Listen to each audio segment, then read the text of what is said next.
আল্লাহু আকবার,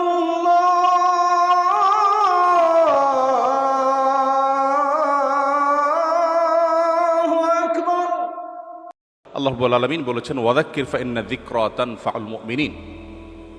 তুমি স্মরণ করিয়ে দাও, কারণ স্মরণ করিয়ে দিলে ঈমানদারদের সেটা উপকার বয়ে আনে। প্রায় ১৫০০ বছর আগে যে মানুষটি পৃথিবীতে এসেছেন, পৃথিবী থেকে তিনি চলে যাওয়ার পর শত শত সহস্র বছর অতিক্রম হওয়ার পরও আজও তিনি প্রাসঙ্গিক।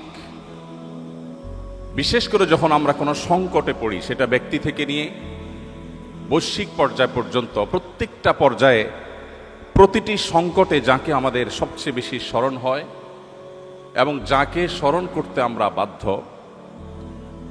তিনি আপনার আমার প্রাণের নবী মুহাম্মদ মুস্তাফা সাল্লাল্লাহু আলাইহি ওয়াসাল্লাম। পৃথিবী তার সংকটকাল নানা দিক থেকে অতিক্রম করছে। পৃথিবী উন্নতি অগ্রগতির চরম শিখরে যেমন পৌঁছে গেছে, অপর দিক থেকে পৃথিবী অসংখ্য বৈশ্বিক চ্যালেঞ্জ এর মুখোমুখি আজ। সেই চ্যালেঞ্জ রাজনৈতিক এবং রাষ্ট্রীয় নেতৃত্বের চ্যালেঞ্জ। আজকের পৃথিবী যে সমস্ত সংকটগুলোর মধ্য দিয়ে তার সময় পার করছে, আমরা সবাই কম বেশি অবগত।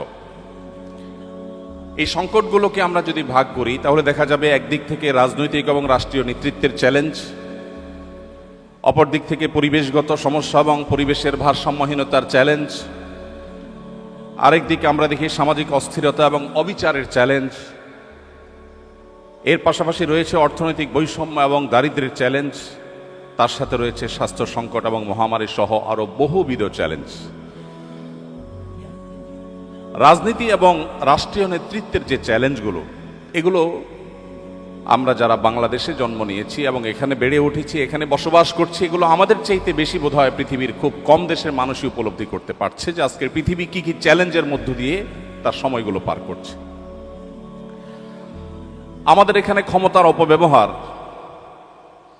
এটা নিত্য নৈমিত্তিক ব্যাপার। সবাই আমরা ক্ষমতার দাপট দেখাতে অভ্যস্ত। একই সাথে শোষণ এবং অস্থিতিশীলতা, রাজনৈতিক অস্থিতিশীলতা, এটা যেন আমাদের আজ প্রায় 50 বছর ধরে আমাদের আষ্টে পৃষ্ঠে মনে হয় লেগে আছে। এটা থেকে কোনোভাবে আমরা যেন বের হয়ে উঠতে পারছি না।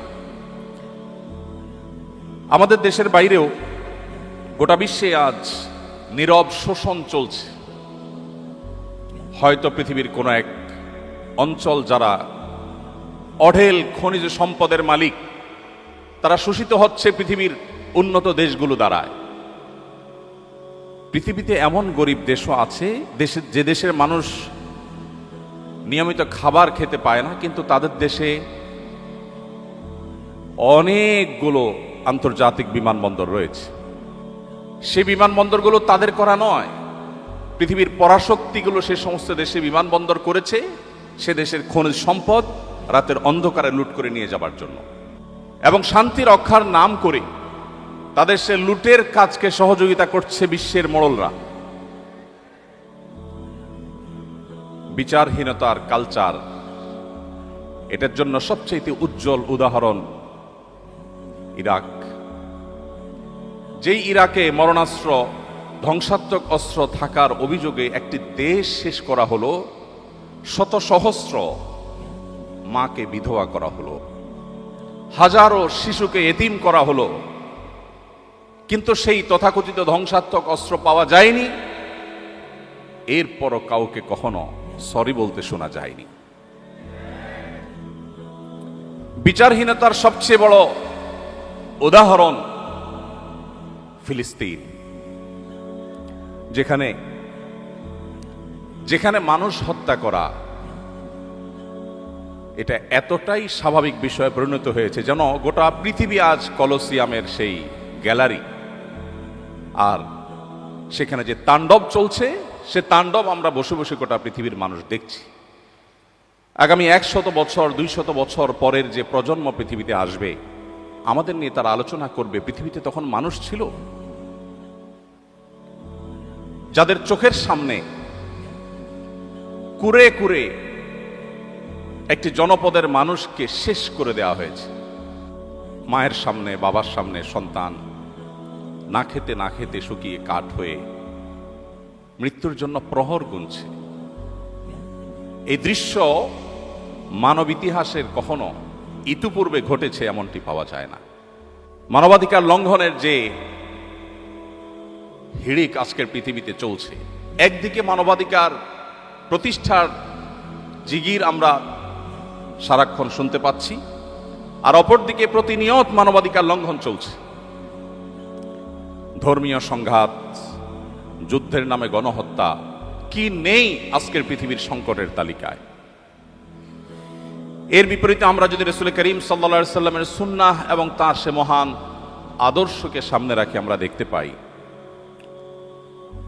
কোরআনে হাকিমে আল্লাহ রাব্বুল আলামিন সবচেয়ে বেশি সংখ্যকবার যে কয়েকটি নির্দেশ জারি করেছেন, তার মধ্যে থেকে অন্যতম একটি নির্দেশ হলো আদল, কিসত, ইনসাফ প্রতিষ্ঠা করা। কোরআনে কারিমে শুধুমাত্র আদল শব্দটি বিভিন্নভাবে, এই মূলধাতু থেকে এই শব্দটি বিভিন্নভাবে কতবার ব্যবহৃত হয়েছে এ নিয়ে গবেষকদের মধ্যে নানাবিধ মত পাওয়া যায়।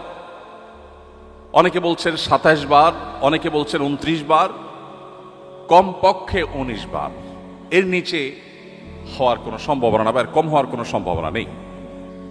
আদলের পাশাপাশি কিস্ত শব্দটি একই অর্থ দেয় এবং সেই শব্দটি কোরআনে ব্যবহৃত হয়েছে প্রায় কমপক্ষে ২১ বার, অর্থাৎ ৪০ বার কমপক্ষে শুধুমাত্র ইনসাফ এবং ন্যায় বিচার প্রতিষ্ঠা করবার নির্দেশ আল্লাহ তাআলা দিয়েছেন। আপনারা জানেন, কোরআনের মতো পাইকারি কথা বলার মহাগ্রন্থ কিয়ামত পর্যন্ত আগত মানব জাতির সকল সমস্যার, মৌলিক সমস্যার সমাধানের মূল সূত্র যেই মহাগ্রন্থে বাতলে দেওয়া হয়েছে, সেখানে খুচরা বিষয়ে আলাপের কোনো সুযোগ নেই। যেই মহাগ্রন্থে ৫ ওয়াক্ত নামাজের বিস্তারিত বিবরণ দেবার সুযোগ পর্যন্ত নেই,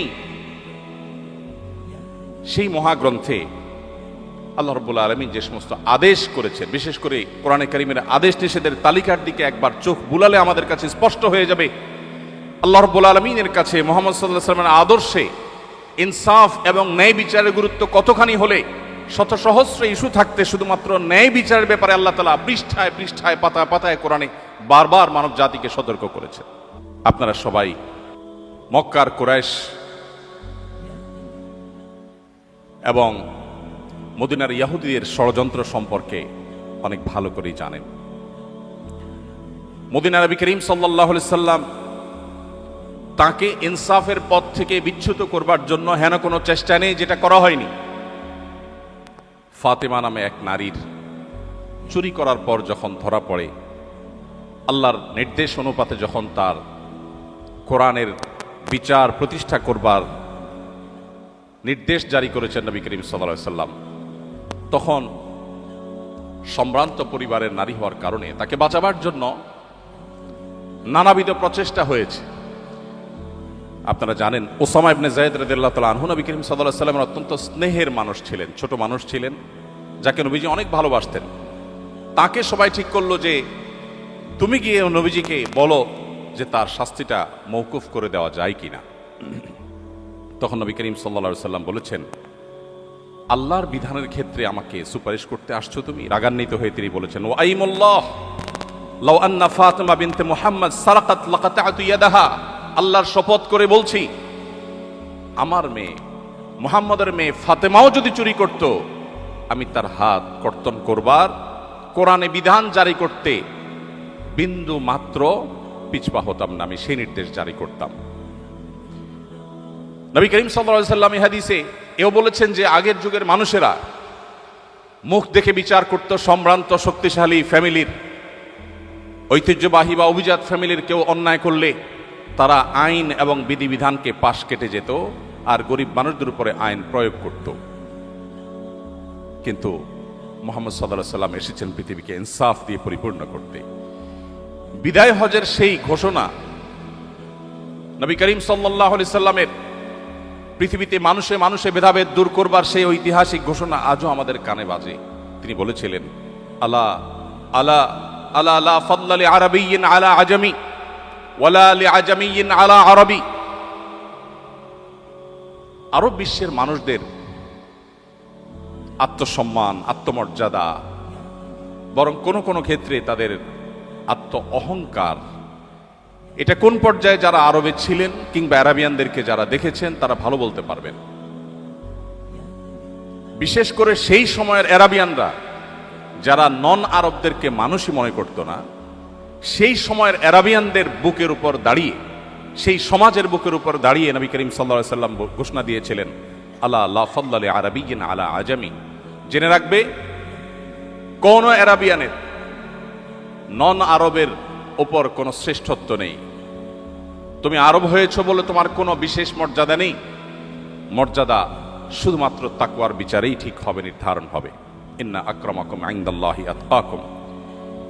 এভাবে প্রিয় নবী সাল্লাল্লাহু আলাইহি সাল্লাম পৃথিবীতে ইনসাফ, ন্যায় বিচার এবং অপশাসন, বিচারহীনতা, মুখ দেখে বিচারের এই কালচারকে তিনি এমনভাবে পরিবর্তন করেছেন যা আজকের পৃথিবীর কাছে সেটা সবচেয়ে উজ্জ্বল উদাহরণ।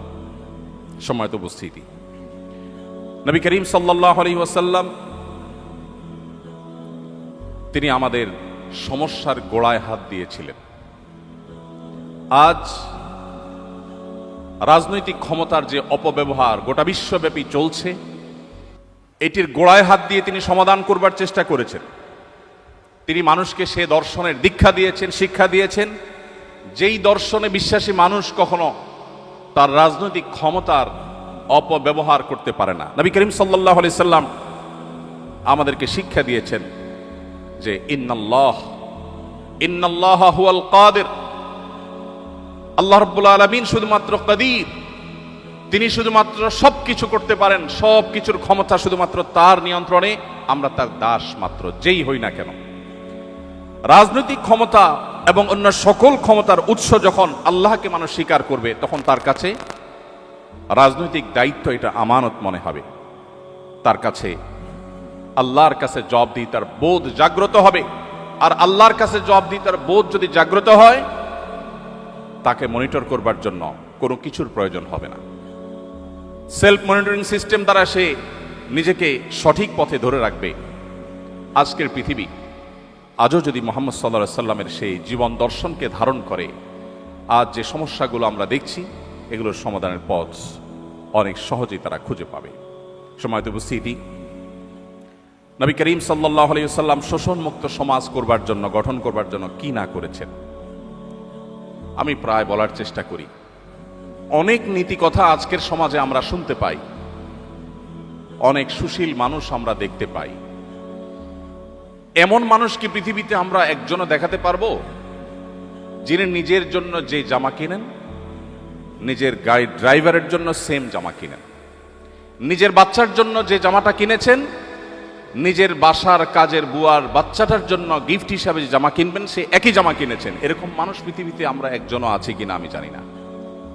কিন্তু মুহাম্মদ সাল্লাল্লাহু আলাইহি সাল্লাম সেই মানুষ যিনি বলেছেন, ইখওয়ানুকুম খাওয়ালুকুম, তোমাদের অধীনস্থ মানুষেরা তোমাদেরই ভাই, তাদেরকে তোমাদের সাথে বসে খাওয়াও। তোমরা যা খাও তাদেরকে তাই খাওয়াও, তোমরা যা পরো তাদেরকে তাই পরিধান করাও। প্রিয় ভাইরা আমার, তিনি শুধুমাত্র নীতিবাক্য বলে ক্ষান্ত হননি। তিনি যা বলেছেন তার প্রতিটি কথাকে তিনি বাস্তবায়ন করে গেছেন। পৃথিবীর অন্য সব দার্শনিক, অন্য সব ব্যক্তিবর্গের সাথে তার পার্থক্যের জায়গাটা এখানে। তিনি শুধুমাত্র নীতিবাক্য দিয়ে যাননি, প্রতিটি বিষয়কে তিনি নিজে করে দেখিয়েছেন। তার প্রমাণ তিনি তার সমাজে প্রতিষ্ঠিত করেছেন এবং বিশ্ববাসীর কাছে তিনি উদাহরণ হয়েছেন। এই জন্য আল্লাহ বলেছেন, লাকাদ কানা লাকুম ফি রাসূলিল্লাহি উসওয়াতুন হাসানা। উসওয়া শব্দের অর্থ হলো অনুপম, তুলনাহীন। আল্লাহর রাসূলের মধ্যে রয়েছে তোমাদের জন্য এমন আদর্শ, যে আদর্শ তোমরা আর কোথাও খুঁজে পাবে না। পৃথিবীতে কোনো মনীষী পাওয়া কঠিন হবে, তিনি যত বড় মহানই হন না কেন, যে তার বাসার অধীনস্থ কাজের লোকদের জন্য সেই পোশাক কিনবেন যে পোশাক তার গায়ে থাকবে। একই গাড়িতে চলবেন, ড্রাইভার এবং তার পোশাকে কোনো পার্থক্য থাকবে না। একই জামা, একই ব্র্যান্ডের, হয়তো একই কালারের জামা তিনি পরবেন এবং পরাতে দিবেন। এত মহান মানুষ পৃথিবীতে মুহাম্মদ সাল্লাল্লাহু আলাইহি সাল্লাম ছাড়া আর কাউকে পাওয়া সম্ভব নয়। সম্মানিত উপস্থিতি, শোষণমুক্ত সমাজ গড়ে তোলার জন্য শ্রমিকের অধিকার নিয়ে কি না করেছেন তিনি। পৃথিবী বলছে শ্রমিকের অধিকার দাও, নবীজি বলছেন না, হয়নি। শ্রমিকের অধিকার দেওয়া নয়, ঘাম শুকাবার আগে দিতে হবে। পৃথিবী বলে শ্রম দিয়েছে তারপর পারিশ্রমিক দাও, নবীজি বলেছেন না, শ্রম দিয়ে শেষ করার আগে আগে পারিশ্রমিক দাও। সৌদি আরবের সরকারিভাবে এবং বেসরকারিভাবেও, আমি 10 বছর সৌদি আরবে ছিলাম, সে সুবাদে আমি জানি, সেখানে স্যালারি ইস্যু হতো। এখন কি চলছে বা কি আছে আমি জানি না, বাকি আমি 2009 থেকে 18 এই সময়ের কথা বলছি। 10 বছর আমি নিজে এর উপকারভোগী এবং আমি দেখেছি যে সেখানে হিজরি সন অনুপাতে স্যালারি ইস্যু হয়ে থাকে। সরকারি বেসরকারি সমস্ত প্রতিষ্ঠানগুলোতেই, প্রায় বেশিরভাগ প্রতিষ্ঠানগুলোতেই আমি দেখেছি যে মাসের 25, 26, 27 তারিখের মধ্যে স্যালারি ইস্যু হয়। ওই যে নবীজি বলেছেন ঘাম শুকাবার আগে, এজন্য মাস শেষ হওয়ার আগে তারা স্যালারি ইস্যু করে। সম্মানিত উপস্থিতি, মুহাম্মদ সাল্লাল্লাহু আলাইহি সাল্লাম যে জীবন দর্শন আমাদের কাছে রেখে গেছেন, তার সে জীবন দর্শন আজকের পৃথিবীর যাবতীয় রাজনৈতিক এবং রাষ্ট্রীয় নেতৃত্বের যত সংকট আছে সেগুলো দূর করবার জন্য সবচাইতে কার্যকর এবং সবচাইতে বাস্তবসম্মত।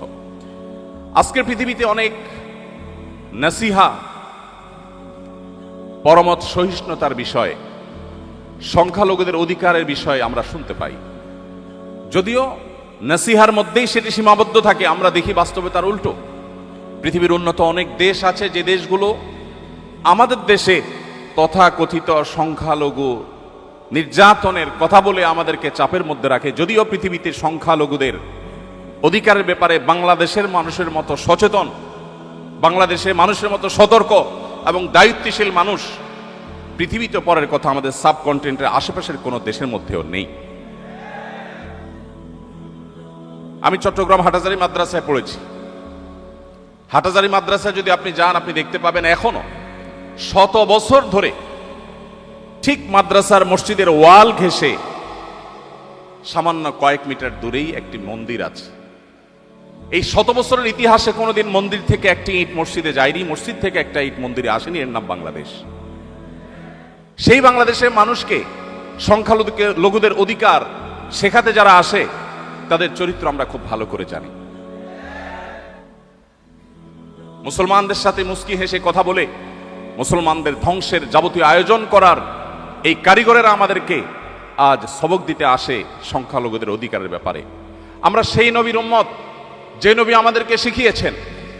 আল্লাহ তাআলা কোরআনে বলেছেন, লা ইয়ানহাকুমুল্লাহু আনিল্লাযীনা লাম ইউকাতিলুকুম ফিদ-দীন ওয়া লাম ইখরিজুকুম মিন দিয়ারিকুম আন তাবাররুহুম ওয়া তুকসিতু ইলাইহিম ইন্নাল্লাহা ইউহিব্বুল মুকসিতিন।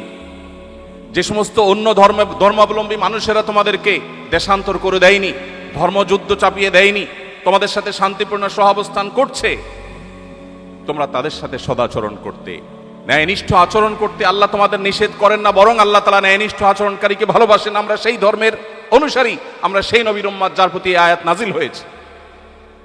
প্রিয় ভাইরা আমার, আমরা সেই নবীর উম্মত যে নবী সাল্লাল্লাহু আলাইহি সাল্লাম এমন জীবন দর্শন রেখে গেছেন, যে জীবন দর্শনে অন্য এবং ভিন্ন মতের মানুষদেরকেও আমাদের সহ্য করতে তিনি শিখিয়েছেন।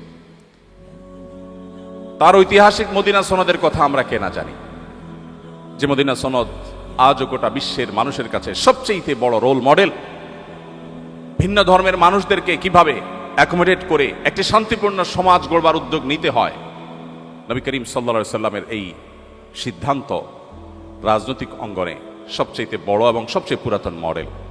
সম্মানিত উপস্থিতি, এর বাইরে নবী সাল্লাল্লাহু আলাইহি সাল্লামের রাজনৈতিক এবং রাষ্ট্রীয় যে সমস্ত সিদ্ধান্তগুলো ছিল, যে সমস্ত দর্শনগুলো ছিল, সেগুলো নিয়ে আলোচনা করা অনেক সময় সাপেক্ষ ব্যাপার। আমি আর সেদিকে যাচ্ছি না, শুধুমাত্র শেষের দিকে এসে বলছি, আজকে যুদ্ধের নামে যে গণহত্যা পৃথিবীতে চলছে, আমাদের দেশেও অনেককে দেখা যায় প্রিয় নবী মুহাম্মদ সাল্লাল্লাহু আলাইহি সাল্লামের চরিত্রে কালিমা লেপনের ব্যর্থ চেষ্টা তারা করেন। তারা নবী করিম সাল্লাল্লাহু আলাইহি সাল্লামকে এমনভাবে ফুটিয়ে তোলার, এমনভাবে উপস্থাপন করবার চেষ্টা করে যেন তিনি একজন যুদ্ধবাজ মানুষ ছিলেন, নাউজুবিল্লাহ। প্রিয় ভাইরা আমার, আপনারা নিশ্চয়ই জেনে থাকবেন নবী করিম সাল্লাল্লাহু আলাইহি সাল্লামের জীবনে যতগুলো যুদ্ধে, যতগুলো অভিযানে তিনি অংশগ্রহণ করেছেন, তার নেতৃত্বে যতগুলো যুদ্ধ হয়েছে, সাকুল্যে সবগুলো যুদ্ধে দুই পক্ষের যে মানুষ মারা গেছেন, উভয় পক্ষের মুসলিমদের এবং শত্রুপক্ষের উভয় পক্ষের যে মানুষগুলো মারা গেছেন, রণাঙ্গনে যুদ্ধে মারা যাওয়া মানুষের সংখ্যা প্রায় 400-র কাছাকাছি। ইহুদিদের প্রতি তাদের বিশ্বাসঘাতকতার শাস্তি স্বরূপ নবী করিম সাল্লাল্লাহু আলাইহি সাল্লাম যে মৃত্যুদণ্ডের নির্দেশ দিয়েছিলেন, সেখানে কিছু মানুষ মারা গেছে যারা মূলত সম্মুখ যুদ্ধে রণাঙ্গনে মারা যাওয়া মানুষদের কাতারে পড়ে না। সেজন্য তাদেরকে আমি বাদ রেখে বলছি। আজকের পৃথিবীতে কোনো একটা এলাকার পার্লামেন্ট মেম্বার নির্বাচিত হওয়ার জন্য শুধুমাত্র অগণিত মানুষকে জীবন দিতে হয়।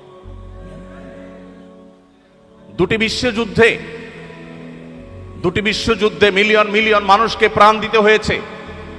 আর মুহাম্মদ সাল্লাল্লাহু আলাইহি সাল্লামের আদর্শকে পৃথিবীতে প্রতিষ্ঠিত করবার জন্য সাকুল্যে প্রায় মাত্র 400 মানুষকে রণাঙ্গনে জীবন দিতে হয়েছে উভয় পক্ষের।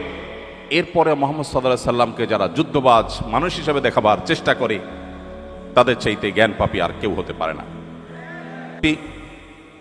মুহাম্মদ সাল্লাল্লাহু আলাইহি ওয়াসাল্লাম তার যুদ্ধের যে নীতি ছিল, দু একটি পয়েন্ট আপনাদের জানা বিষয়গুলো আপনাদের সাথে শেয়ার না করে আমি পারছি না।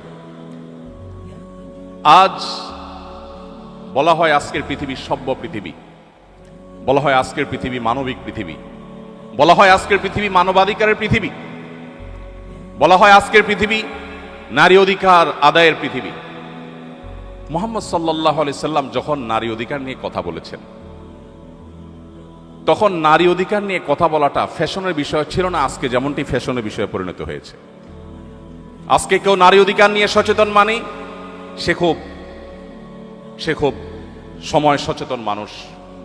তার জন্য পৃথিবীর হাজারো সংগঠন, হাজারো প্রতিষ্ঠান তার পাশে এসে দাঁড়াবে, এবং এটা একটা ফ্যাশনের বিষয় হয়ে গেছে যে নারী সচেতন, নারী অধিকার সচেতন। নবী করিম সাল্লাল্লাহু আলাইহি সাল্লাম সেই সমাজের বুকের উপর দাঁড়িয়ে নারী অধিকার কথা বলেন না, নারী অধিকারকে প্রতিষ্ঠা করেছেন যেই সমাজে বাবা নিজের কন্যাকে জীবন্ত পুঁতে ফেলতো শুধুমাত্র কন্যা হওয়ার অপরাধে। নবীজি সাল্লাল্লাহু আলাইহি সাল্লাম সেই সমাজের বুকের উপর দাঁড়িয়ে বলেছেন, কোন ব্যক্তি যদি দুটি কন্যা সন্তানের বাবা মা হয় এবং তাদের সঠিক লালন পালন করে, তাদের জান্নাতের দায়িত্ব আমি নিলাম।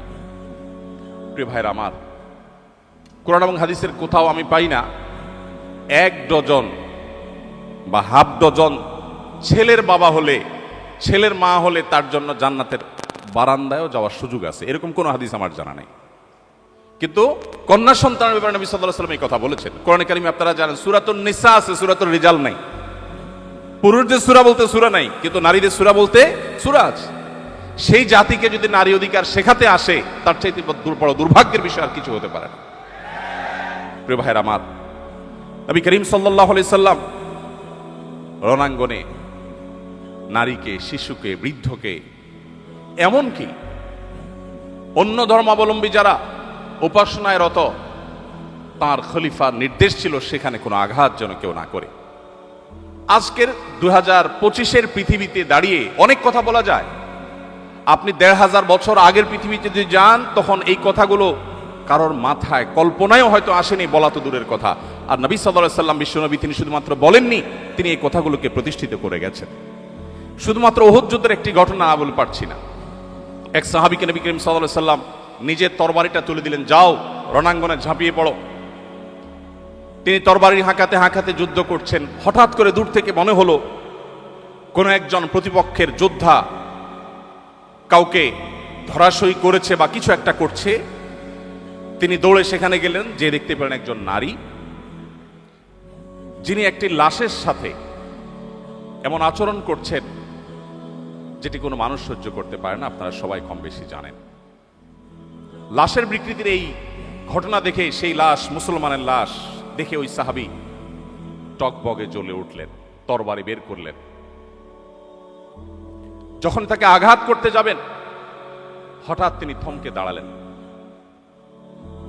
কারণ তিনি পরবর্তীতে বলেছেন, এই তরবারি তো মুহাম্মদ সাল্লাল্লাহু আলাইহি সাল্লামের তরবারি।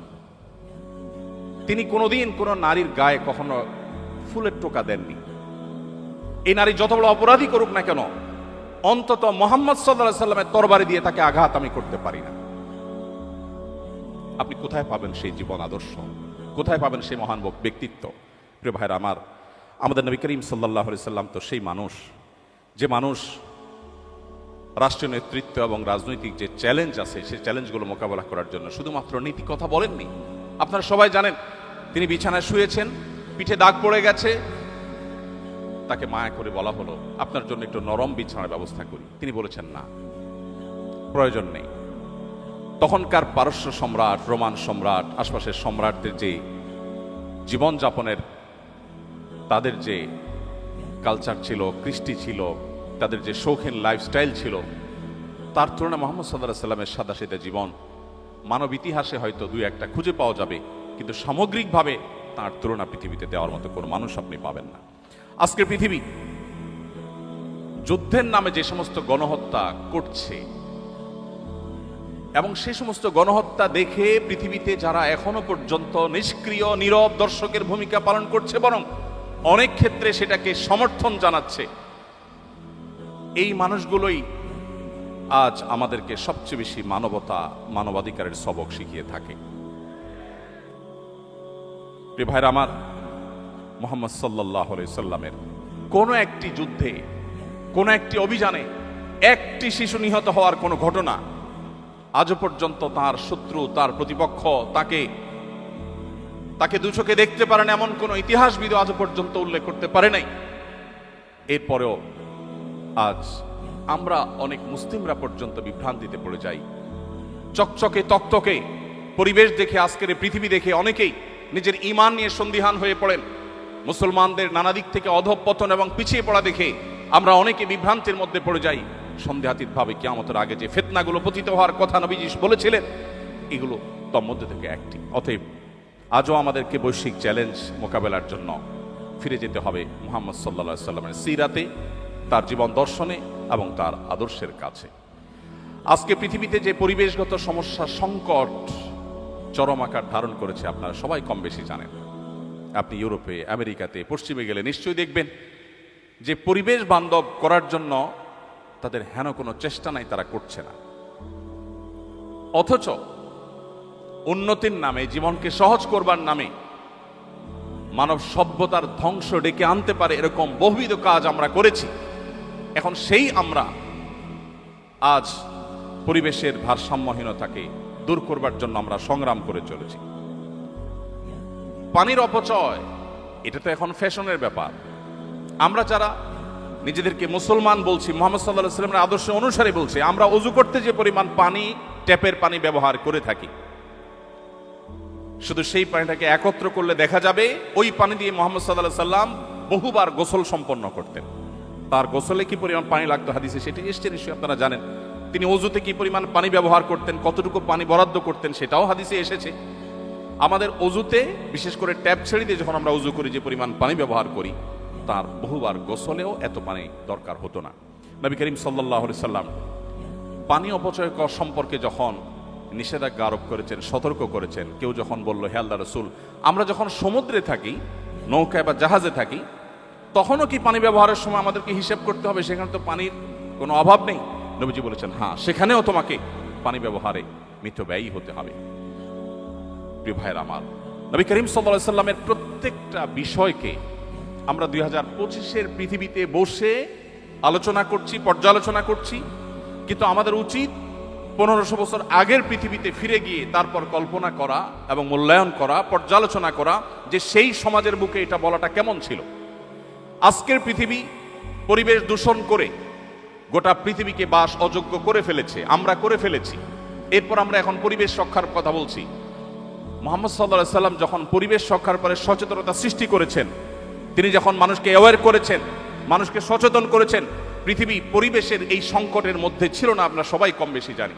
তিনি বলেছেন, আপনারা সবাই নিশ্চয় জানবেন, নবী সাল্লাল্লাহু আলাইহি সাল্লামের হাদিস, তোমার হাতে যদি কোনো গাছের চারা থাকে, এদিকে ইসরাফিল আলাইহিস সালামকে সিংহা ফুৎকার দিতে তুমি দেখো, যিনি সিংহা ফুৎকার দেওয়ার প্রস্তুতি নিয়েছেন, এখনই ফুৎকার দিবেন, যাতে গোটা পৃথিবী সৃষ্টি জগতের সবকিছু তোলার মতো উঠতে থাকবে, গাছপালা কিছুই থাকবে না।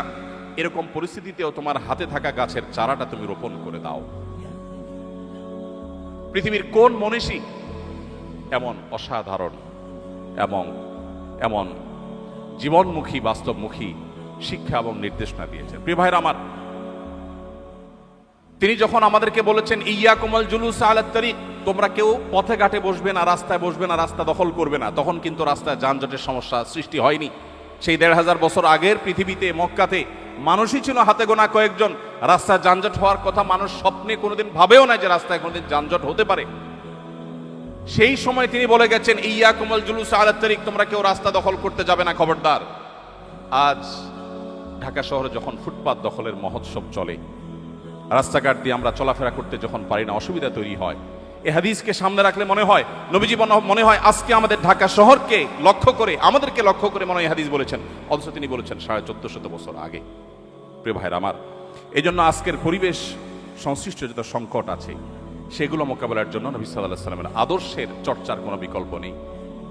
একটি বিষয় আমি বিশেষভাবে উল্লেখ করতে চাই। হাদিসটি আমরা সবাই কম বেশি জানি। নবী সাল্লাল্লাহু আলাইহি ওয়াসাল্লাম বলেছেন ঈমানের ৭০ শাখা আছে। আদনাহা ইমাতাতুল আযা আনিত তারিক, ঈমানের সবচেয়ে সাধারণ শাখা হলো পথ পরিষ্কার করা। পথ পরিষ্কার করা ঈমানের অঙ্গ। অথচ আমরা যারা ৫ ওয়াক্ত নামাজ পড়ি সে মুসলমানরাও অন্যের ফেলে দেয়া ময়লা আবর্জনা বা মানুষের কষ্টের কারণ হতে পারে সেরকম কোনো কিছু থেকে রাস্তাকে পরিচ্ছন্ন করা, রাস্তায় পরিচ্ছন্নতা অভিযানে সামিল হওয়া, এটাকে ইবাদত হিসাবে গণ্য করা, সওয়াবের কাজ হিসাবে গণ্য করার নজির খুব কম আছে। আমরা সুন্নাহ ফাউন্ডেশন থেকে অনেক দিন থেকে ভাবছি সারা দেশে ইমামদের জন্য কয়েকটি কম্পিটিশনের অ্যারেঞ্জ করব। তার মধ্যে থেকে একটি থাকবে কোন ইমাম তার মসজিদ এরিয়াকে সবচেয়ে সুন্দর, সবচেয়ে ক্লিন, পরিচ্ছন্ন করতে পারেন ইমামের নেতৃত্বে মুসল্লিদেরকে সাথে নিয়ে। কারণ আমার রাসূল তো আমাকে পথ পরিষ্কার আলাদা নির্দেশ করেছেন এবং এটা একটা আমল, এটা একটা সওয়াবের কাজ। আমরা যদি ঢাকা শহরের ১ কোটি মানুষ মাত্র ১০ মিনিট সময় হাতে নিয়ে আমরা যদি ঢাকা শহরকে পরিচ্ছন্ন করতে যাই, আমার তো মনে হয় ঢাকা শহরের কোনো ময়লা আবর্জনা কোনো কিছুই অবশিষ্ট থাকার কথা নয়। প্রিয় ভাইরা আমার, মহানবী সাল্লাল্লাহু আলাইহি সাল্লাম পরিবেশকে সুন্দর রাখবার জন্য যে নির্দেশনা দিয়েছেন সেটা কোনো অথরিটি নির্ভর নয়, প্রত্যেকটা মানুষের সেলফ মোটিভেশনের জন্য তিনি নির্দেশনা জারি করেছেন। সময়ত উপস্থিতি, সামাজিক অস্থিরতা এবং অবিচার আজ চরমে, আমরা কে না জানি। আইন শৃঙ্খলা চকচকে তকতকে দেখি পৃথিবীর অনেক দেশে, যেটা দেখে আমাদের মনে হয় যে বাহ, কত সুন্দর তারা সভ্য হয়ে গেছেন। সন্দেহাতীত ভাবে অ্যাপ্রিসিয়েট করার মতো অনেক কিছু আছে, কিন্তু এর পেছনের যে আমাদের অজানা ইতিহাস, অজানা ঘটনাবলী বা অজানা অধ্যায় আছে, সেটাও আমাদের আমলে আনা উচিত এর সঠিক পর্যালোচনা করবার জন্য। আজ পৃথিবীর সবচেয়ে উন্নত অংশ মনে করা হয় যে দেশ বা যে দেশগুলোকে, সেখানে বর্ণবাদ এখনো এতটা শক্তিশালী যে এখনো পর্যন্ত কৃষ্ণাঙ্গদেরকে দিনের আলোতে পায়ের নিচে পাড়া দিয়ে মেরে ফেলা হচ্ছে। গোটা পৃথিবী দেখছে এখনো প্রতিনিয়ত শুধুমাত্র ভিন্ন বর্ণের হওয়ার কারণে নানা রকম বৈষম্যের শিকার হতে হচ্ছে। প্রিয় ভাইরা আমার, মুহাম্মদ সাল্লাল্লাহু আলাইহি সাল্লাম যে জীবন দর্শন আমাদের সামনে রেখে গেছেন, সেখানে আমরা কে না জানি বেলাল হাবশী রাদিয়াল্লাহু তাআলা আনহু সুদূর ইথিওপিয়ার সেই টিগ্রে অঞ্চলের হাবসি ভিলেজ থেকে আগত, কোথায় সে ইথিওপিয়া আফ্রিকার আর কোথায় সে মক্কা, সেখান থেকে আগত কৃতদাস বেলাল হাবশী রাদিয়াল্লাহু তাআলা আনহু, তাকে এত মর্যাদা মুহাম্মদ সাল্লাল্লাহু আলাইহি সাল্লাম দিয়েছেন যে তাকে তিনি তার মুয়াজ্জিন ঘোষণা করেছেন। নবীজির সময়কার মুয়াজ্জিন আর আজকে আমাদের সমাজের মুয়াজ্জিন এক নয়। আমরা জানি আমাদের সমাজে মুয়াজ্জিন খুবই সাধারণ একজন মানুষ হয়ে থাকেন, সমাজে তার তেমন কোনো মর্যাদা থাকে না। মুহাম্মদ সাল্লাল্লাহু আলাইহি সাল্লামের সমাজের মুয়াজ্জিন ছিলেন সানি ইমাম, ইমামের পর যার মর্যাদা, আর ইমাম যিনি রাষ্ট্রনায়ক তারপরে যার অবস্থান, তার মর্যাদা কতখানি থাকতে পারে তা বলার অপেক্ষা রাখে না। যে মানুষটিকে মক্কার মানুষেরা নির্যাতন নিষ্পেষণ করেছিল, মুহাম্মদ সাল্লাল্লাহু আলাইহি সাল্লাম তাকে সে মর্যাদা দিয়েছেন। সময় ভাইরা, বর্ণ বৈষম্য দূর করবার জন্য নবী করিম সাল্লাল্লাহু আলাইহি সাল্লাম বিদায় হজের ভাষণে বারবার করে বিভিন্ন অ্যাঙ্গেল থেকে মানুষকে সতর্ক করেছেন, সচেতন করেছেন।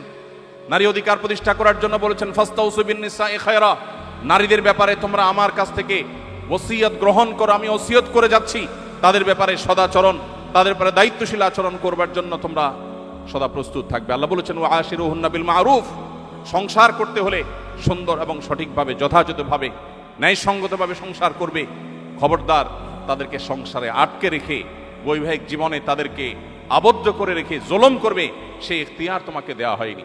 সম্মানিত ভাইরা, আজ বর্ণবাদের বিরুদ্ধে হয়তো সবাই কথা বলবে, কিন্তু মুহাম্মদ সাল্লাল্লাহু আলাইহি ওয়াসাল্লাম শুধু কথা বলেন নাই, তিনি বেলালে হাবশিকে এমন জায়গায় বসিয়েছেন যে জায়গায় বসানোর ফলে সমাজের কেউ বর্ণবাদ নিয়ে টু শব্দ করবার মতো সাহস দেখায়নি। আজও পৃথিবীতে অনেক কৃষ্ণাঙ্গকে সম্মানজনক জায়গায় বসানো হয়, ক্ষমতার আসনে বসানো হয়, কিন্তু তার পেছনের ইতিহাস হলো রন্ধ্রে রন্ধ্রে বর্ণবাদ, রন্ধ্রে রন্ধ্রে বৈষম্য নানাভাবে সেখানে বিরাজ করছে। সম্মানিত ভাইরা, নবী করিম সাল্লাল্লাহু আলাইহি সাল্লামের বিদায় হজের ভাষণ শুধুমাত্র যদি আমরা আলোচনা করি, পর্যালোচনা করি, তাহলে বোধ হয় সেটা আলোচনা করে শেষ করা কঠিন হবে। তিনি ন্যায় এবং মানবিক এক পৃথিবী গড়ে তুলেছিলেন। তার পৃথিবীতে, তার সমাজে, তার আদর্শের মধ্যে যারা গড়ে উঠেছেন, তার নেতৃত্বে যারা গড়ে উঠেছেন, বেড়ে উঠেছেন, মানব ইতিহাসে ইনসাফের যে উদাহরণ তারা তৈরি করেছেন, এটা বোধহয় মানব ইতিহাসে আর কখনো ফিরে আসবে না। আজকের পৃথিবী আবার যদি তাকে চর্চা করে, তাকে অনুসরণ করে, আজকে যে সামাজিক অস্থিরতা আমরা দেখতে পাচ্ছি, যে অবিচার দেখতে পাচ্ছি, সেটা পরিপূর্ণভাবে নির্মূল করা সম্ভব। সম্মানিত উপস্থিতি, নবীজি সাল্লাল্লাহু আলাইহি সাল্লামের জীবনের কোন অধ্যায় রেখে কোন অধ্যায় নিয়ে আমরা কথা বলব?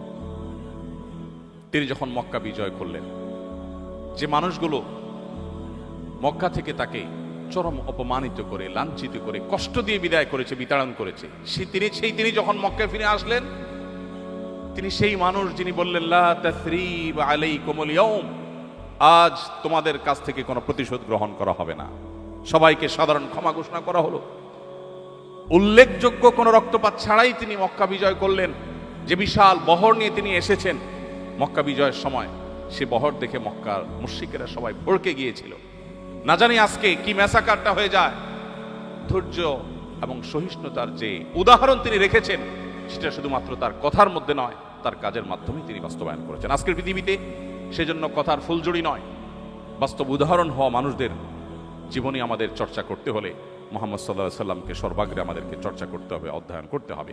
আজকের যে অর্থনৈতিক বৈষম্য এবং দারিদ্র্যের চ্যালেঞ্জ আজকের পৃথিবীতে আমরা দেখতে পাচ্ছি, বেকারত্ব, ভোগবাদ মানুষকে কুরে কুরে খাচ্ছে, ধ্বংসের শেষ প্রান্তে নিয়ে যাচ্ছে, আমরা সম্পদের অসম বন্টন দেখতে পাচ্ছি।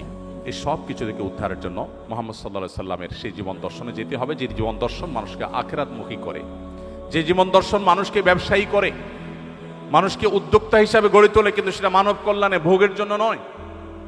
প্রিয় ভাইরা আমার, মক্কা থেকে হিজরত করে আসা সাহাবীরা যখন মদিনায় আসলেন, অনেক বড় সংকট সেখানে তৈরি হতে পারত। আজকে আমাদের দেশে আমাদের নির্যাতিত রোহিঙ্গা ভাই বোনেরা যারা আমাদের দেশে আশ্রয় নিয়েছেন, তারা যদি আমাদের সমাজের সাথে পুরোপুরি মিশে যেতেন, তাহলে নানাবিধ অসুবিধা, বিশেষ করে কালচারাল সমস্যা হয়তো তৈরি হতে পারত। নবী করিম সাল্লাল্লাহু আলাইহি সাল্লাম মক্কা থেকে আসা, হিজরত করে আসা মুহাজির সাহাবীদেরকে মদিনায় যখন আসলেন, যাতে কোনো রকম সামাজিক কালচারাল ক্রাইসিস তৈরি না হয়, সেজন্য তিনি ঐতিহাসিক মুআখাত, পৃথিবীর ইতিহাসে পৃথিবীবাসীকে নতুন এক বিষয়ের সাথে পরিচয় করালেন। সেটা হলো যে মুহাজির এবং আনসার সাহাবীদের মধ্যে প্রত্যেকটা পার্সন টু পার্সন ভ্রাতৃত্বের বন্ধন তিনি গড়ে দিলেন। কমনলি বলা এক জিনিস, আর একজন মুহাজিরের সাথে একজন আনসারের সাথে ভাই হিসাবে একটা বন্ধন তিনি সেখানে সংযুক্ত করলেন, এবং প্রত্যেকের ভাই হিসাবে তিনি স্টাবলিশ করলেন। এবং একটি অনাকাঙ্ক্ষিত ঘটনা মুহাজির এবং আনসারের সাথে, উল্লেখযোগ্য একটি অনাকাঙ্ক্ষিত ঘটনা তিনি ঘটতে দেননি। একবার একজন মুহাজির এবং আনসারের সাথে পানি নেওয়া নিয়ে একটু বাদানুবাদ হওয়ার পর একজন যখন তার সোজা দিকে, হে আমার আনসারি ভাইরা, তোমরা কোথায় আসো, এই মুহাজির ব্যক্তি আমাকে আঘাত করেছে, এরকম কিছু একটা যখন তিনি ডাক দিলেন, নবী সাল্লাল্লাহু আলাইহি সাল্লাম দীপ্ত কণ্ঠে বললেন, মালি, কি হলো আমার, যে তোমাদের কণ্ঠে আমি জাহিল যুগের আহ্বান শুনছি। এগুলো জাহিল যুগের আহ্বান, জাতিগত আহ্বান ডেকে সংঘাত সৃষ্টি করা, দাঙ্গা সৃষ্টি করা, মারামারি হানাহানি সৃষ্টি করা, এগুলো জাহিল যুগের স্বভাব। দাউহা ফাইন্নাহা মুনতিনা, এগুলোকে তোমরা পরিত্যাগ করো, পরিহার করো, ছুঁড়ে ফেলে দাও। এগুলা দুর্গন্ধযুক্ত। মানুষের মধ্যকার বৈষম্য দূর করে অর্থনৈতিক সংকট মোকাবেলা করার ক্ষেত্রে মুহাজির সাহাবীরা যখন মদিনায় এসেছেন তখন তাদের হাতে কিছুই নেই, তারা রিক্ত হস্তে খালি হাতে এসেছেন। এতগুলো মানুষ মদিনা থেকে এসেছেন খালি হাতে, মক্কা থেকে এসেছেন খালি হাতে মদিনাবাসী, তাদের জন্য এই মানুষগুলো বোঝা হয়ে যেতে পারত। নবী করিম সাল্লাল্লাহু আলাইহি ওয়াসাল্লাম প্রত্যেকটা মুহাজির সাহাবীকে উদ্বুদ্ধ করলেন, যাও বাজারে যাও, ব্যবসা শুরু করো। সামান্য কিছু টাকা আনসারি ভাই থেকে ধার নিয়ে পুঁজি নিয়ে সে টাকা নিয়ে তারা উদ্যোক্তা হলেন, এন্টারপ্রেনার হলেন। তাদেরকে এন্টারপ্রেনারশিপের জন্য যে উদ্বুদ্ধ নবী সাল্লাল্লাহু আলাইহি ওয়াসাল্লাম করেছেন, 1450 বছর আগের পৃথিবীতে সেটা সহজ বা স্বাভাবিক কোনো বিষয় নয়। সম্মানিত উপস্থিতি, আজকের পৃথিবীতে যে স্বাস্থ্য সংকট এবং মহামারী সংকট আছে, এই সংকটগুলো নিয়ে আমরা আজ সাফার করছি। রোগবালাই, অতিভোজন ইত্যাদির কারণে, নানা কারণে মানসিক চাপ, ডিপ্রেশন, মহামারীর বিস্তার। একদিকে আমরা দেখছি যে স্বাস্থ্য খাতে ব্যাপক উন্নতি হয়েছে, জ্ঞান বিজ্ঞানের যথেষ্ট অগ্রগতি হয়েছে, অনেক গবেষণা হচ্ছে, তার সুফলও আমরা পাচ্ছি, সেটা যেমন সত্য। এর পাশাপাশি আজ নানাবিধ ক্রাইসিস স্বাস্থ্য খাতে নতুন করে সৃষ্টি হয়েছে। এমন এমন ব্যাধি ছড়িয়ে পড়ছে যেগুলো কোনোভাবে মানুষ মোকাবেলা করতে পারছে না। এগুলোর জন্য মানুষের হাতের কামাই দায়ী। আল্লাহ বলেছেন, দহরাল ফাসাদু ফিল বাররি ওয়াল বাহরি বিমা কাসাবাত আইদিন নাস। স্থলে জলে যত ব্যত্যয় সৃষ্টি হয়েছে এর সবই মানুষের হাতের কামাই। সো এগুলো আমরাই সৃষ্টি করেছি। কোভিড-19 চলাকালীন সময়ে কোনো একটা টিভি চ্যানেল থেকে ক্যামেরা নিয়ে এসে আমাকে বলা হলো, স্বাস্থ্য সচেতনতার অংশ হিসাবে আপনি একজন আলেম হিসাবে, আপনি একজন সমাজকর্মী হিসাবে মানুষকে সচেতন করে বলুন যেন 20 সেকেন্ড ধরে মানুষ হাত ধোয়। তো আমার মনে পড়লো তখন যে পৃথিবী যখন কোভিড-19 পড়েছে তখন পৃথিবী 20 সেকেন্ড ধরে হাত ধোয়ার গুরুত্ব বুঝেছে। আমার নবী করিম সাল্লাল্লাহু আলাইহি সাল্লাম তো 1500 বছর আগেই আমাকে বলেছেন, দিনে কমপক্ষে 5 বার উভয় হাত 3 বার করে ধোয়ার জন্য। 3 বার যদি একজন মানুষ তার 2 হাতকে ভালো করে ধোয় এবং দলে, আমার তো মনে হয় 20 সেকেন্ডের বেশি সময় ধরে ধোয়া হবে, ডলা হবে, এবং সেটা দিনে কমপক্ষে 5 বার, এর বেশি হতে পারে। অতএব আজকের পৃথিবী সংকটে পড়ে যে সমস্ত সমাধানের কথা চিন্তা করে ভাবে, মুহাম্মদ সাল্লাল্লাহু আলাইহি সাল্লামের জীবন আদর্শে সেগুলো বহু আগে বলে দেওয়া আছে। অতএব আজকে যে আমাদের অতিভোজনের কারণে সমস্যা, যে সংকটে মুখোমুখি আমরা, এক সময় আমরা আমাদের ছেলেবেলা দেখেছি দাওয়াত খেতে গেলে, কোথাও গেলে মানুষ সাধ্য, অবশ্য সেদে খাওয়ানো এটা বাংলাদেশের মানুষের কালচার, যে মেহমান বাঁচলো কি মরলো সেটা দেখার বিষয় না, খাওয়াতে হবে এবং নিজের পছন্দ মতো খাওয়াতে হবে। এখন মানুষ অনেক সচেতন, কেউ খেতে চায় না। যত বড় লোক খাবারের ব্যাপারে তত বেশি উনি সাবধান এবং সতর্ক। উনি খেতে চান না, এটা খাবেন না, ওটা খাবেন না, এটাতে ফ্যাট আছে, ওইটাতে তমুক আছে, ওইটাতে অমুক আছে, উনি ভেজিটেবল খাবেন, উনি ভেজিটেরিয়ান, ইত্যাদি ইত্যাদি ইত্যাদি। পৃথিবী অনেক বিপদের মুখোমুখি, সংকটের মুখোমুখি হয়ে যে জায়গায় এসেছে, মুহাম্মদ সাল্লাল্লাহু আলাইহি সাল্লাম বহু আগেই সেই জায়গায় তিনি ছিলেন। তিনি বলেছেন, পেটের 1 ভাগকে পানি দিয়ে পরিপূর্ণ করে, 1 ভাগকে খাদ্য দিয়ে পরিপূর্ণ করে। এখন ডাক্তাররা আমাদেরকে বলছেন সালাদ খান, সবজি খান বেশি বেশি করে। তো নবীজি যে পানি দিয়ে পরিপূর্ণ করতে বলেছেন, আপনার সবজি বা সালাদ জাতীয় যে খাবারগুলো আছে এগুলো সবগুলোই তো পানি জাতীয় খাবার। তো নবীজি তো বলেছেন 1/3 সেগুলোকে বরাদ্দ রাখার জন্য, আর 1/3 সলিড খাবার দেওয়ার জন্য, আর 1/3কে খালি রাখার জন্য। তো নবীজির সেই কথায় আমরা এসেছি, কিন্তু বহুকাল পরে, বহু ক্রাইসিসের পরে। সময়ত উপস্থিতি, এভাবে আজকের বৈশ্বিক চ্যালেঞ্জগুলো মোকাবেলার জন্য মুহাম্মদ সাল্লাল্লাহু আলাইহি সাল্লামের জীবন দর্শন, তার সুন্নাহ, সেগুলো যদি আমরা আলোকপাত করি তাহলে হয়তো আলোচনা করে শেষ করা যাবে না। প্রয়োজন সেগুলোর বাস্তবায়ন। আমার খুব কষ্ট হয়, দুঃখ হয় যখন কোনো অমুসলিম প্রধান দেশে যাই এবং সেখানে বেড়ে ওঠা শিশুরা, তরুণরা কখনো মিথ্যা বলে না, কখনো প্রতারণা করে না, কখনো তারা কাউকে ধোঁকা দেয় না, কারোর পারতপক্ষে ক্ষতি করে না। অন্য ধর্মাবলম্বী হয়েও যখন তারা এই সমস্ত গুণাবলী অর্জন করেছে এটি শুনতে পাই, তখন মুসলিম হিসাবে আমার লজ্জা হয়, অনুতাপ হয়। আমরা তো সেই নবীর উম্মত ছিলাম, যে নবীর কাছে যুদ্ধ চলাকালে প্রতিপক্ষের পশু পালনের দায়িত্বে থাকা মানুষটা বিপুল পরিমাণ পশু সম্পদ নিয়ে পশু চড়াতে চড়াতে নবীজির দলে এসে ভিড়ে গিয়েছেন। এরপর নবীজির সাথে সাক্ষাৎ করে বলছেন, হে আল্লাহ রসুল, আমি আপনার প্রতি ঈমান এনেছিলাম, কিন্তু ওদের মাঝে থাকার কারণে প্রকাশ করতে পারিনি। এখন আমি চলে এসেছি, আপনি আমাকে বরণ করুন। নবীজি তাকে বরণ করেছেন, কিন্তু তার সাথে থাকা ছাগলগুলো, ছাগলের পাল এবং পশু সম্পদকে তিনি বরণ করেননি। তিনি বলেছেন এগুলো ফেরত দিয়ে আসো, এগুলো তোমার জন্য হালাল নয়, আমাদের জন্য হালাল নয়। আমরা সেই নবীর উম্মত যে নবী মক্কা থেকে রাতের আধারে জীবন বাঁচাবার, ইমান বাঁচাবার প্রয়োজনে আল্লাহর নির্দেশে হিজরত করে তাকে মদিনায় চলে যেতে হচ্ছে। ওই মুহূর্তে আলীকে ডেকে বলছেন, আলী, এই স্বর্ণ মুদ্রার প্যাকেট অমুকের, এই রৌপ্য মুদ্রা এটা তমুক অমুসলিমের মুশরিকের, যে তাকে হয়তো আঘাত করেছে। তিনি মক্কা ছেড়ে যখন চলে যান রাতের আধারে, তখনও তার কাছে রাখা আমানতগুলোকে আলীকে বুঝিয়ে দিয়ে বলেছেন 3 দিন তুমি অবস্থান করবে এবং প্রত্যেকটা পাওনা প্রাপকের কাছে যার যার জিনিস যারা আমার কাছে আল আমিন বিশ্বাসী হিসেবে আমার কাছে জমা রেখেছিল তাদের সম্পদ পৌঁছে দিবে, তারপর তুমি হিজরত করবে। আমরা সেই নবীর উম্মত, কিন্তু আজ তার জীবন দর্শন নিয়ে আমরা গর্ব করি, আমরা আলোচনা করি, আমরা সেমিনার সিম্পোজিয়াম করি, আমাদের বাস্তব জীবনে সেগুলোকে আমরা বাস্তবায়ন করি না। এর চেয়ে দুর্ভাগ্যজনক বিষয় আর কিছু হতে পারে না। আমার খুব কষ্ট হয় যখন উন্নত দেশগুলোতে দেখি মানুষ সন্ধ্যার পর রাতের প্রথম প্রহরে ঘুমিয়ে পড়ে, ভোরে উঠে কাজ শুরু করে। আমার কষ্ট হয় এই জন্য যে আমি তো সেই নবীর উম্মত যে নবীজি সম্পর্কে তার সহধর্মিনী আমাদের মা আয়েশা রাদিয়াল্লাহু তাআলা আনহা বলেছিলেন, নাহান নবী সাল্লাল্লাহু আলাইহি সাল্লাম আনিস সামুরি বাদাল আয়েশা, নবীজি এশার পরে কথাবার্তা বলা অপছন্দ করতেন, খুবই অপছন্দ করতেন। তিনি এশার পরে কথা বলতে পছন্দ করতেন না, এশার পরপর তিনি ঘুমিয়ে যেতেন। কারণ নবী সাল্লাল্লাহু আলাইহি সাল্লাম ইয়াকরাহু নওম ক্বাবলা আল আয়েশা ওয়াল হাদিস বাদা, নবীজি এশার আগে ঘুমানো অপছন্দ করতেন, আর এশার পরে ঘুম ছাড়া অন্য কোনো আড্ডাবাজি অপছন্দ করতেন। স্বামী স্ত্রীর একান্ত আলাপচারিতা ছাড়া অন্য কোনো কথা তিনি এশার নামাজের পরে অ্যালাউ করতেন না। সময়তে ভাইরা, আজকের উন্নত পৃথিবীগুলো, আজকের উন্নত দেশগুলো, উন্নত পৃথিবী আজ নবী সাল্লাল্লাহু আলাইহি ওয়াসাল্লাম সে সমস্ত সুন্নতে জ্ঞাতসারে কিংবা অজ্ঞাতসারে অনুসরণ করে তারা উন্নতির চরম শিখরে পৌঁছে গেছে। আমরা কিন্তু আজ অবনতির দিকে যাচ্ছি। অতএব আমাদেরকে যদি আবারও উন্নতির সেই চরম শিখরে পৌঁছতে হয়, চড়তে হয়, আমাদের চর্চা করতে হবে মুহাম্মদ সাল্লাল্লাহু আলাইহি ওয়াসাল্লামের আদর্শকে। আল্লাহ রাব্বুল আলামিন আমাদের সবাইকে সেই তৌফিক দান করুন। আজ আমাদের এমন কিছু মানুষ প্রয়োজন যে মানুষগুলোর কথা নয়, তাদের কাজ দেখে মুহাম্মদ সাল্লাল্লাহু আলাইহি ওয়াসাল্লামকে মানুষ বিশ্লেষণ করবে, বিচার করবে। তিনি বোধহয় এমনই ছিলেন।